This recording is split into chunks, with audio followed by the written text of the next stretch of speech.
Hello everyone, welcome back to my channel.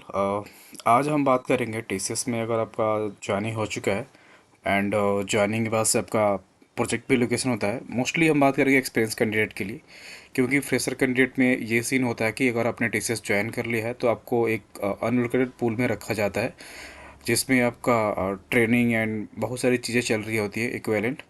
तो उनके बारे में हम बाद में डिस्कस कर लेंगे। अगर उसके बारे में किसी को डिटेल में जानकारी चाहिए तो प्लीज़ आप कमेंट करके बताओ, उस पर एक अलग से वीडियो हम बना देंगे।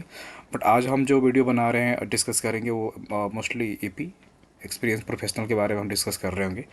तो मोस्टली होता है कि जो भी एक्सपीरियंस कैंडिडेट होते हैं आफ्टर ज्वाइनिंग उनको प्रोजेक्ट लोकेशन हो जाता है। मतलब अगर जिस प्रोजेक्ट के लिए हायर किए गए हैं तो उसी प्रोजेक्ट में इमीडिएट रिक्वायरमेंट है, तो उनको विद इन वीक उनको एलोकेट प्रोजेक्ट कर दिया जाता है। बट एलोकेट जैसे कि किसी आप किसी भी स्पेसिफिक, जैसे कि बोलते हैं ना, प्रोजेक्ट में आपने इंटरव्यू दिया था, उसमें आपका सिलेक्शन हुआ है, तो आप किस स्किल सेट आपकी क्या है उसके हिसाब से आपको प्रोजेक्ट एलोकेट होता है। और प्रोजेक्ट एलोकेट होने के बाद से आपकी जो बेसिक चीज़ें होती है ना, जैसे कि आप कह दो कि सिस्टम तो आपको मिल जाता है, उसका आपका जो भी एक्सेस वगैरह, क्योंकि टीसीएस में बहुत थोड़ा कह सकते हैं सिक्योरिटी है, तो आपको बहुत सारी एक्सेस लेनी पड़ती है। तो एक्सेस की आपकी प्रोसेस स्टार्ट होता है विद इन 10 to 1 वीक, या फिर आप 2 वीक्स लग जाते हैं एक्सेस लेने में। जैसे आपके एक्सेस मिलने के बाद से फिर आपकी होती है केटी स्टार्ट होती है। केटी मीन्स की जो भी जिस एप्लीकेशन पर आप काम करेंगे ना, तो उस पर आपको यूज़ टू होना होता है। मतलब जो भी एक्सपीरियंस बंदे होंगे ना, वो आपको उसके बारे में डिटेल बताएंगे कि इस पे कैसे काम होता है। ऑलरेडी आप एक्सपीरियंस है तो आपको पता है कैसे काम करना है, बट उस एप्लीकेशन के बारे में थोड़ा सा आपको केटी दिया जाता है कि आपको कैसे इसको यूज़ करना है। अदर्स टूल्स भी होते हैं टीसीएस के। अब ऐसे नहीं कि आप टीसीएस में ज्वाइन करते हैं ओनली आप डेवलपमेंट में ही काम करेंगे। साइड बाई साइड अगर आपके पास डेवलपमेंट नहीं है या फिर आप किसी स्पेसिफिक प्रोजेक्ट पे गए हैं उस पर रिलेटेड टू वर्क नहीं है, तो और भी आपको बहुत सारे टास्क असाइन होते हैं। तो इक्विवेलेंट आपका केटी स्टार्ट होता है, साथ साथ में आपकी डिपेंड ऑन प्रोजेक्ट आपकी उसमें मीटिंग्स होती है। मीटिंग्स में भी आपको जाना पड़ता है। आपको जो भी टीम लीड होंगे आपको टास्क असाइन करेंगे 1 to 1, और फिर आपको उसके हिसाब से अपना अपडेट देना होता है।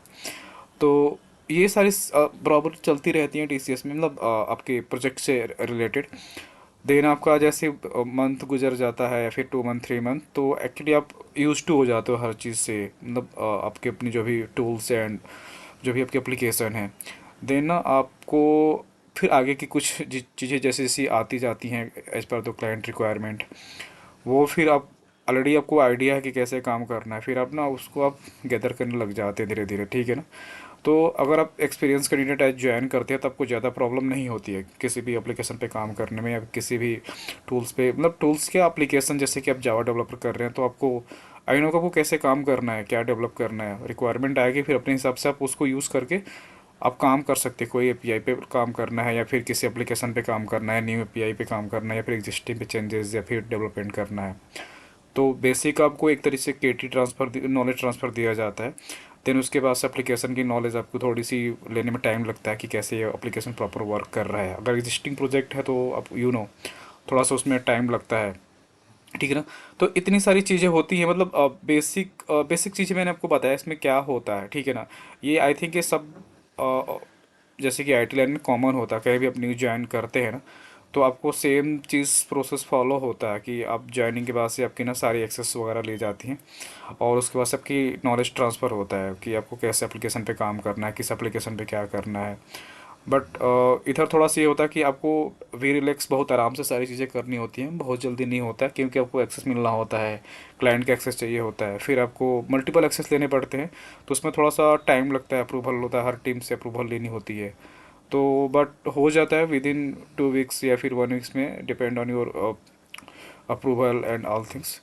तो ये लिटिल बिट थोड़ी सी जानकारी थी। कई लोगों का कमेंट आया था मेरे पास में, या फिर कहें कि मैसेज आया था इंस्टा पे कि इसके बारे में बताया क्या क्या बेसिक होती हैं इसके बाद से। तो अगर आपको कुछ और भी क्यूरी हैं तो आप मुझे इंस्टा पे या फिर कमेंट बॉक्स में कमेंट करके पूछ सकते हैं, मैं जरूर आपको रिप्लाई करूँगा। आज की वीडियो में इतने रखते हैं। Thanks for watching.